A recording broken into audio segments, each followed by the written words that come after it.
This is the vivo X70 Pro, a premium mid-ranger from Vivo. We've already reviewed the flagship model of this series, the X70 Pro Plus, but the X70 Pro is more affordable. Are the trade-offs worth it though? I'm Will for GSM Arena, and let's find out in our full review.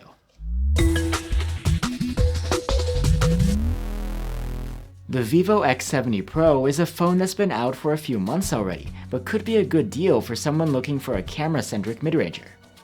The back seems like frosted glass, but is actually made of a substance called fluoride.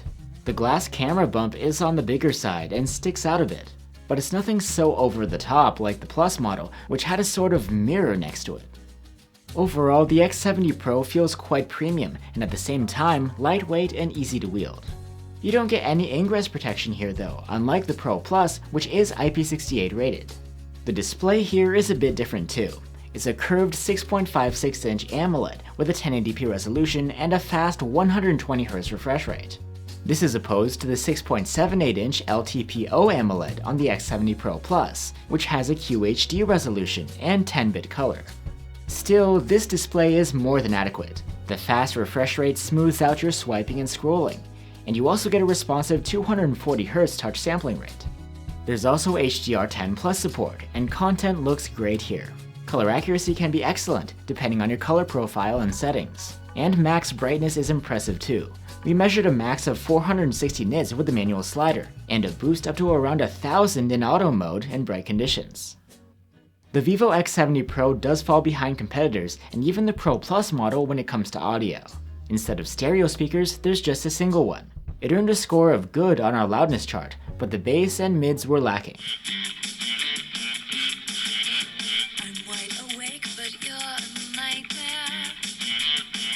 Another difference we'll touch upon is the chipset. Rather than a Snapdragon 888 like the flagship model, the X70 Pro has a MediaTek Dimensity 1200. It provides high-level performance, but it's not quite flagship grade.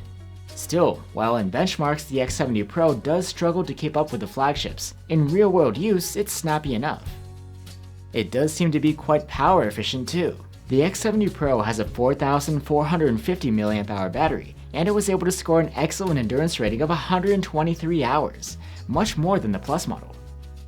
The charging speed is respectable too. With the bundled 44-watt adapter, we were able to charge from 0 to 64% in half an hour. The interface here, at least on the international version of the phone, is Vivo's FunTouch OS 12 based on Android 11. It's highly customizable, with options to change the home screen, the lock screen, and even animations to your liking. There's also an always-on display, which again is very customizable. And there's an Ultra Game mode, which provides Do Not Disturb options and others as well, such as allowing a game to run in the background, even with the screen off. While you don't have a card slot for expandable storage, you can opt for 128, 256, or even 512 gigs on board. And waking up and unlocking the phone is done with an under-display fingerprint reader, which is fast and reliable. You could argue that the most impressive feature of the X70 Pro is its extensive camera setup for a mid-ranger. It features a gimbal-stabilized 50-megapixel main cam and two telephotos, a 12-megapixel one with 2x zoom, and an 8-megapixel 5x periscope zoom. Finally, you get a 12-megapixel ultra-wide cam. 12.5-megapixel photos from the main camera look good. They have balanced sharpening, with a natural rendition of foliage, and the colors are punchy but not over the top. Dynamic range is wide enough, and the resolve detail is impressive. Our main nitpick is that the photos are a bit softer than some competitors.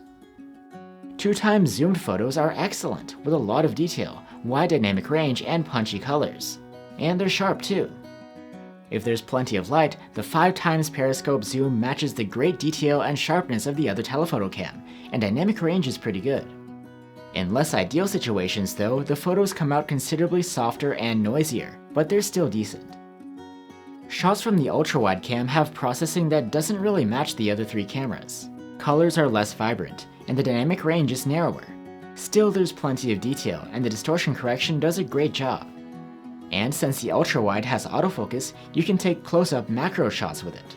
These are detailed and sharp, way better than what you get out of the dedicated macro cams on competing phones. In low light, photos from the main cam are really good. They aren't the sharpest around, but have impressive dynamic range and contrast, natural looking colors, well-contained noise, and plenty of detail. The dedicated night mode is really fast to process each shot, but its effects are pretty subtle. Sharpness is improved in darker parts of the image, and the shadows are brightened a bit. Low-light shots from the 2x telephoto cam are pretty good. The processing is in line with the main cams, with accurate colors, nice contrast, plenty of detail, and well-developed shadows. Night mode doesn't seem to make much of a difference on this camera. In fact, these photos might even be less sharp. The 5x zoom camera struggles after dark, taking photos that are muddy, noisy, and soft. Night mode does improve the contrast and sharpness a little, but it's not enough to make a good photo. The ultra-wide cam holds up pretty well at night. While dynamic range is narrower and colors are less punchy than the main cams, you still get an okay level of detail and surprisingly good sharpness. Turning on night mode doesn't provide much benefit, if any, and these photos are noticeably softer for some reason. Selfies come from the 32 megapixel front-facing cam, and these are a bit disappointing. While there's a good amount of detail, wide dynamic range, and accurate colors, the photos are soft and a bit noisy. Videos can be recorded with the main cam in up to 4K resolution at 60 FPS. 4K video quality is disappointing. While the fine detail is there, the video is soft overall. The exposure is a bit too bright, and there's poor contrast too. But thanks to the gimbal, the 4K videos are nicely stabilized, with smooth enough walking and pans. There is an ultra steady mode that adds electronic stabilization to the mix, but is capped at 1080p resolution, and the results aren't that much smoother. The other cameras don't support 4K recording at all, they can only shoot in 1080p. Generally, the results aren't impressive, but they are usable. So that's the Vivo X70 Pro. It has a premium and rather compact design, a nice curved AMOLED screen, and excellent battery life.